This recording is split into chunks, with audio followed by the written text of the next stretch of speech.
Morrowind is a unique game, and it has the strongest cult fan base out of all the Elder Scrolls games, and honestly, out of any video game I've ever seen outside of RuneScape. There's probably a couple others that have more rabid and insane fans, but Morrowind fans are really something special. But this video isn't about Morrowind fans, it's about the game itself. I really want to talk about why it is special, why it is such a great game, even though it is flawed, and I want to talk about specifically the progression system, the questing system, and what makes the game special. Whenever you're talking about Morrowind, the first thing I want to talk about is the combat and hit chance. Room, you'll find a dagger sticking out of the table with a note. The dagger is the free weapon, and it is a trap for many a would-be Morrowind player. When you see a video of a player in Oblivion or Skyrim in a sort of review talking about Morrowind combat, they will inevitably flash to the player in Morrowind being out of stamina, attacking a rat, scrib, or forager with this dagger. This dagger is a bad weapon. If your character is unskilled in short blades, you will miss a lot and have a bad time. The meme about the Iron Dagger has always been interesting to me because I never heard it before until coming to YouTube, where people who I talked to who hated the Morrowind combat usually got a spear that they didn't pick as a skill because they suddenly learned spears were in the game, they thought they were cool, they grabbed a spear, and then that's what they were annoyed couldn't hit. But it makes sense, the Iron Dagger is right there. I think the first time I ever played Morrowind, I didn't even see the Iron Dagger because I'm blind and stupid and just run through. But clearly, it's a meme. Enough people have experienced it. Enough people have been unable to kill a mud crab. And the way hit chance is calculated, it's based on your weapon skill, agility, luck, and then some other things. And your fatigue then ends with a multiplier. At 0% fatigue, it's multiplied by 0.75, and at max fatigue, it's multiplied by 1.25. That is then subtracted from your enemy's evasion rate. Luckily, a mud crab only has 15 agility. Other enemies, like a clanfear, have 80 agility, and so their evasion rate is much higher, so you need a higher hit chance to successfully hit them consistently. Notice that even at maximum fatigue, with only 5 skill, you have only a 13.75% chance to hit this mud crab, which is less than 1 out of 7 swings. And if you're out of fatigue, it's only a 5% chance to hit. You're going to be doing almost 20 swings before you hit him once, and if you're using that dagger, well, he has 15 health. You're going to take probably 5 hits to kill him. And I don't know if you know this, but 5 times 20 is 100 swings. The mud crab will have finished off most level 1 characters before you pull off 100 swings. Another YouTuber also showed that a level 12 skeleton hero in Oblivion took over 170 hits to kill with only 5 Longblade skill, but I do want to show that a level 7 enemy that also has a common soul, so something comparable to a skeleton hero between the two games. Well, if you only have 5 skill at max fatigue, you'd have a 1% chance to hit him, and if you run out of fatigue, you will literally never hit the clanfear. So if you did that same test that was done in Oblivion that showed that enemies are so damage spongy, well, you could do the same thing in Morrowind, and well, you'd have about the same result. With that said, I do think that enemies do typically die quicker in Morrowind because, well, Morrowind is simply an easier game. The difficulty comes from the tedium of moving slow and not having enough gold to do the things you want. And I'll get into that in a minute, but I did want to address that really quickly. The 3 biggest flaws about Morrowind are the slow movement speed, the warped progression system, and the insane amount of text that I need to read. Now, obviously, that third point is pretty subjective, and a lot of people love to read. I just find that there's a bit too much in my Morrowind. So the movement speed is pretty straightforward. You can watch this footage here, and I am swimming very, very, very, very slowly. I'm going to speed up this footage, but I want you to know that swimming across this small river took me over 30 seconds. That's half a minute to swim across a small river. If you do the same thing in Oblivion and Skyrim, it can take seconds. And these small moments of tedium, well, they add up, and they definitely damage the experience for most players. Now, some people have unlimited time and they don't care about this type of thing, but I think this is a massive flaw in Morrowind. I'll quickly show you the Oblivion footage on 2x speed just so you can see the difference because I showed the Morrowind footage on 2x speed as well. This problem compounds itself because when you run around in Morrowind, and by run I mean move at this snail's pace, you are draining your fatigue. The only option to not drain your fatigue is to RP walk, which is ungodly slow. In fact, I would argue the game is unplayable at that pace. It is not feasible to play a video game moving at Morrowind RP walk speed. I would never ever do it because I value my own time. In Oblivion, running around will lower the rate that you regenerate your fatigue based on your athletics perk. But in Morrowind, your fatigue regenerates at a constant rate based on your endurance. And if you are running, well, that costs so much fatigue that unless you are late game with very, very high endurance, or you have an enchantment to constant effect restore your fatigue, running around will drain your fatigue and you will enter every fight with 0 fatigue. And when you were looking at that hit chance formula, 0 fatigue is a big problem. You will struggle to hit enemies, and enemies will have a much higher chance to hit you. Your evasion rate is lower, and your hit chance is lower. And it's not 25% lower. It's going from 1.25 to 0.75. That's a 40% reduction, or another way to look at it is 1.25 is 66% higher than 0.75. It's a massive difference. Increasing your hit chance by 66% requires you to stand still or RP walk everywhere, or drink a restore fatigue potion or cast a restore fatigue spell every single time you get into combat. The fact that running drains your fatigue combined with this combat system just leads to a system where players are resting all the time before they get into combat to try and have 100% fatigue, or just always drinking restore fatigue potions, which I don't think is conducive to fun gameplay. However, this problem goes far beyond combat. Everything you do in Morrowind is tied to your fatigue, and many of the systems have a success or fail percentage. This is tied to your fatigue. This is also tied to your skill. It's not just hitting with your weapon, it's creating a potion, enchanting an item, picking a lock, casting a spell. And so this is going to lead us into the progression system. Morrowind functions similar to Oblivion and Skyrim.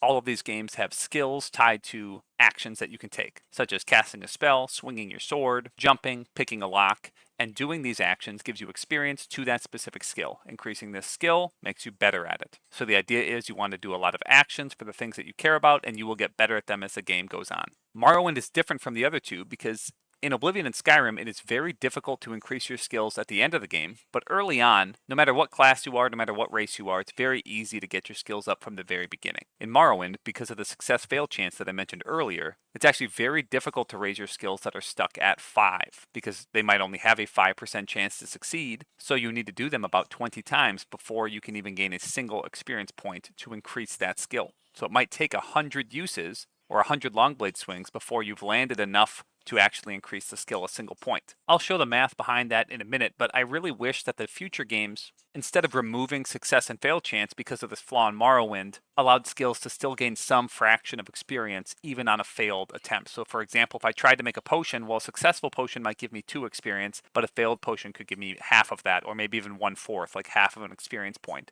That way, if I only have a 10% chance to make a potion, I don't need to make 10 potions, possibly even more if I have some bad RNG to get a single experience point. I can just fail a whole bunch and through that failure still gain some skill and increase it at those very early levels. For a quick visual and breakdown of what the difference between Morrowind and Oblivion is, well, this is the number of Longblade swings required in Oblivion, which is the green line, to increase your skill at any one number. Now, obviously, skill increases are discrete, not continuous. For example, there is not a skill level 45.7. At 45, you need 157 swings, and you will get to level 46. This is Oblivion. This is assuming that you did not pick Blade as a major skill, and that you are not specialized in combat. Both of those things would dramatically reduce this number. It would be less than half if you both specialized in it and chose it as a major skill, which is what you're intended to do in both games if you really want to get the skill to 100 and use it viably. The red line represents the number of Longblade swings you would need in Morrowind if you had a 5% increased chance to hit beyond your weapon skill.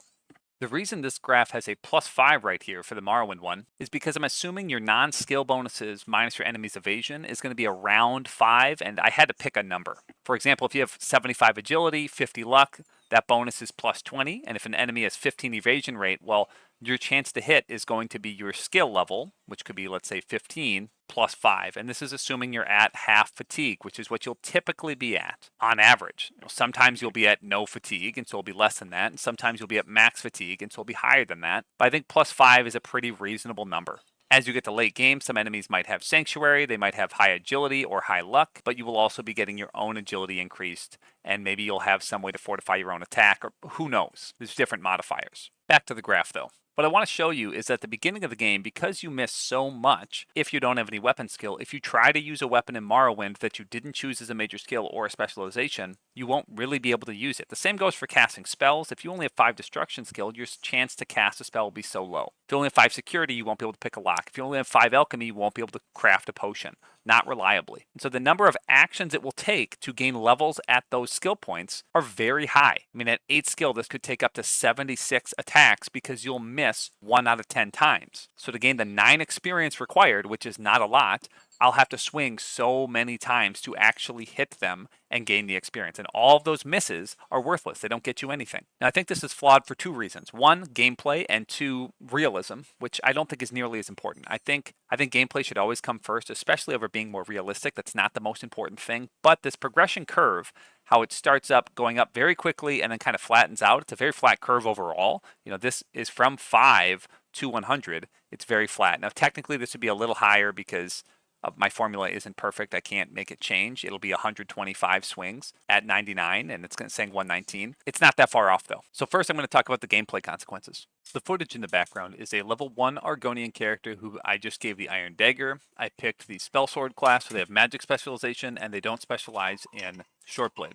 That means they have 5 short blade skill, and I'm just running around with them killing mud crabs. I use console commands to set my speed to 150 so I could just get to them faster. This also caused the character to attack much faster, but it's probably hard to notice because it's on 4 times speed. But after I rest, if I have fatigue, I do hit mud crabs a decent amount. After the Dark Brotherhood assassin appears, I first toggled on God mode to make sure he couldn't kill me. But after swinging for a while like that, I noticed that my fatigue wasn't going down, and so it wasn't a very good test. So then I set my health to 10,000 and toggled off God mode. Okay, we're going to bump this footage up to 6 times speed because I really want to highlight just how long I was attacking this guy. So anytime you think of 10 seconds, that means a minute of me just clicking and attacking this Dark Brotherhood guy passed. And all of this time, all of this combat happens, and I only got to 8 short blade skill.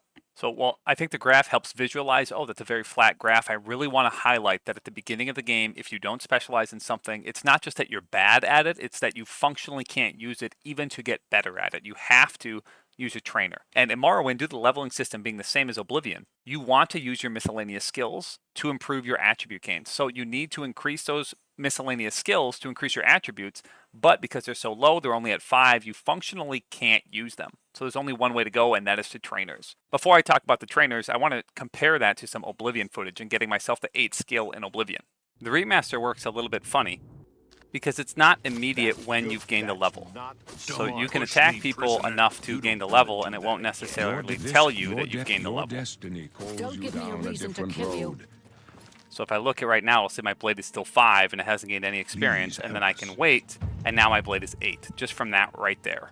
Okay, this is the original game, which will take a little bit longer than the remaster, but not much. Let's go ahead and watch. I'll stop periodically just to make sure that the skills have a chance to catch up. So if you see here, I'm going to pause, and it's going to say that I have 7 blade.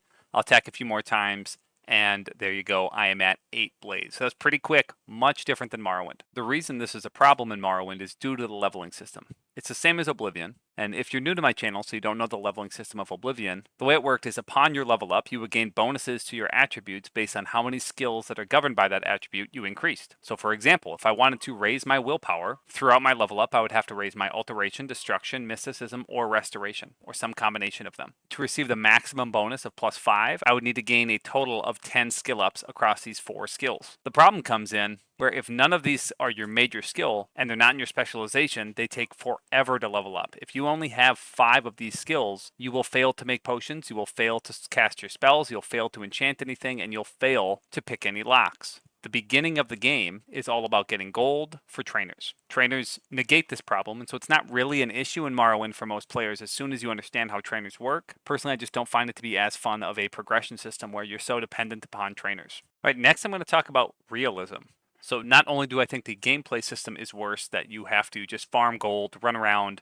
Gold is all that matters in the game. After you get gold, you find trainers, you give them your gold, and your skills increase, rather than playing the game in a more natural way, or maybe a more RPG way. It's really the only way to feasibly raise your skills in Morrowind. Otherwise, it's going to take an obscene amount of time, as you saw with that Dark Brotherhood guy. Just getting my short blade skill from 5 to 8 took way too long. It was incredibly boring. It's just not a feasible way to play the game. But let's talk about how people actually learn how to do things. The skill I'm going to talk about is juggling, because that's something I taught myself how to do. It's pretty easy to understand, and I think it applies to something like a skill in a video game. Your character starts out not knowing how to do it. That represents the 5 skill. In Oblivion and Skyrim, when you're at this low of a skill, you quickly increase your skill with not much effort. You swing your sword a few times, you get better at swinging your sword. In real life, I taught myself the basics of juggling in one afternoon as a teenager. I just sat in my basement and threw up some balls until I could do it. You could argue that got me to about, 25 juggling skill. Obviously, there's no way to actually assign a numerical value to my own personal skill in something in real life, but if I was to video gamify it, I think that'd be a reasonable number.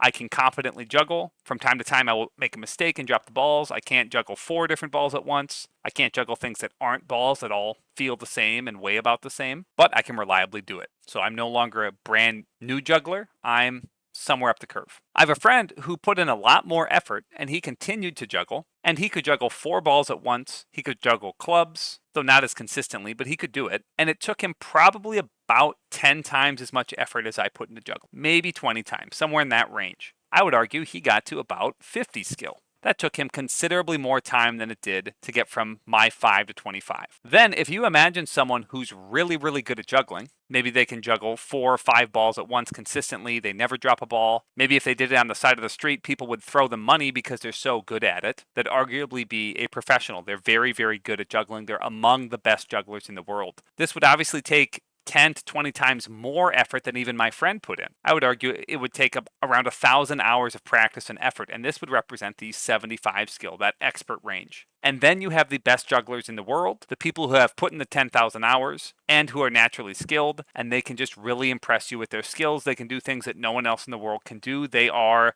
the 100 best people at something. And I know I've been talking about juggling, but you could think of this with sprinting, with any sport, with any video game. The people who raid in World of Warcraft and who are in the race to world first, they are at skill level 100 and they have put in tens of thousands of hours and serious amounts of effort. Morrowind is not a very good representation here of improving at a skill. Also, you learn the most through failure. If I try to brew a potion and I fail, that doesn't mean I didn't learn anything. Mistakes are where we learn the most, actually. And I think that really is the fatal flaw of Morrowind's game design, that when you attempt to do an action and you fail, you gain 0 experience. I think that's really a disservice to the game, and it dramatically lowers the quality of the game in my mind. My last complaint about Morrowind before I transition into what is so amazing about the game and why it's one of the best games ever made is the dialogue system. As you can see here, there's a sentence. This is what he says to me.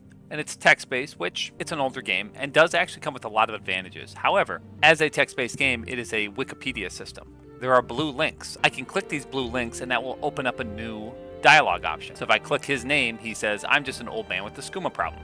I click report to him, and he says, "So you say your name is Moneybags and you've been told to report to me and deliver a package. Perhaps he'll let me look at it, yes or no?" Yes, very interesting. So it says here the Emperor wants me to make you a novice in the blades, and that means you'll be following my orders. Are you ready to follow my orders, Moneybags? Yes.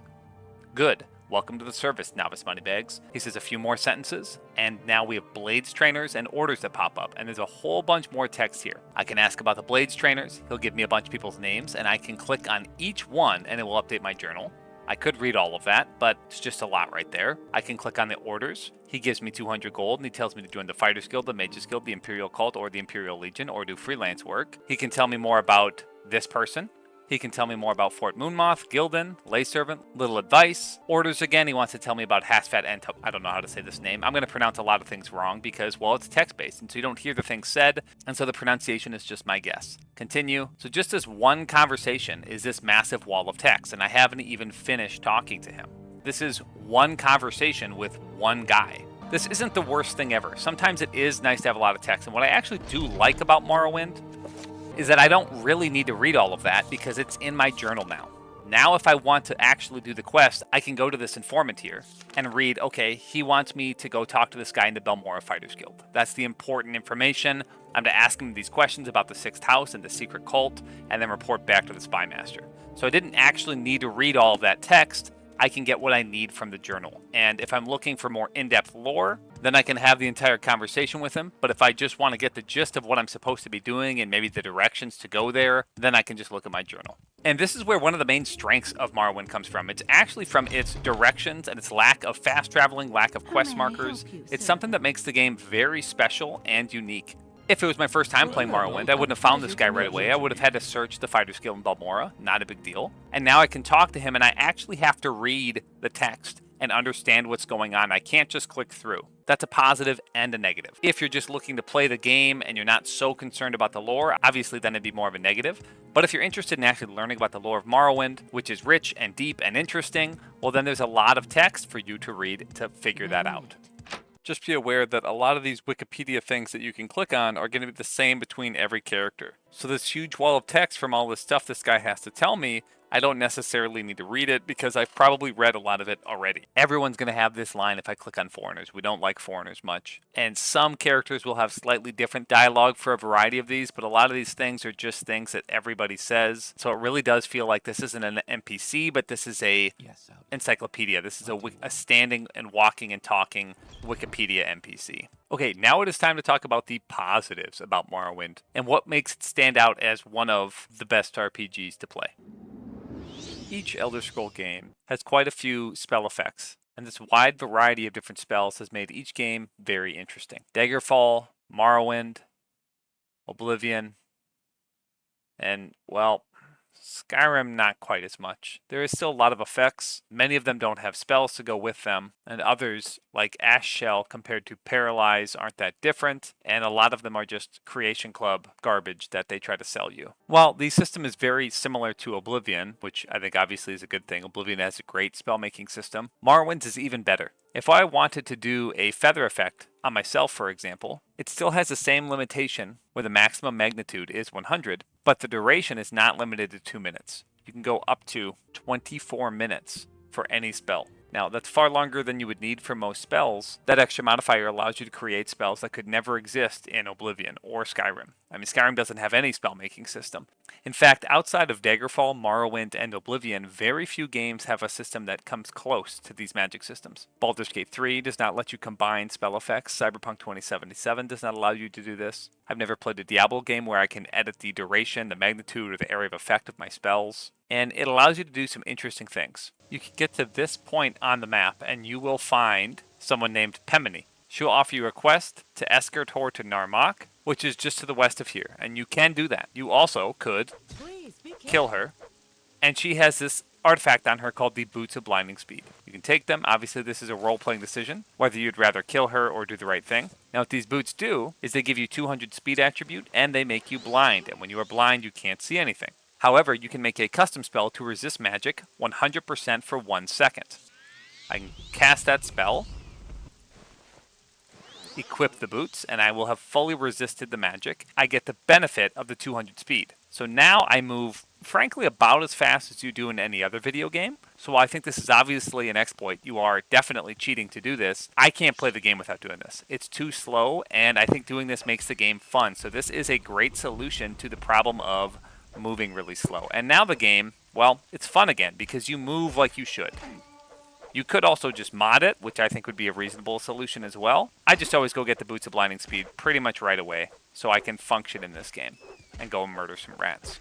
Unlike Oblivion and Skyrim, Morrowind uses a chance to fail system for its spellcasting, similar to Daggerfall. These formulas might look confusing, but they're really not. For example, if I wanted to cast Levitate for 10 to 20, that's the range, for 20 seconds on myself, well, that has a base cost of 3. It starts with your base cost divided by 40, times your minimum magnitude plus your maximum. So times 30, because 10 plus 20, times your duration. So doubling your duration doubles your cost. If it's target, it's multiplied by 1.5. If it's touch yourself, it's not. So this spell would cost 47.3, always. That is different than Daggerfall, Oblivion, and Skyrim. All of those, increasing your skills lowers the cost. Where in Morrowind, the cost actually always stays the same. It's just based on the spell. But costs are very low because increasing your skill improves your chance. So if you're operating under the assumption that you're always going to succeed your cast because you have 100 skill, well, then most spells in Morrowind are cheaper than they would be in other games. The other Elder Scrolls games, that is. Then you have your cast chance. Your cast chance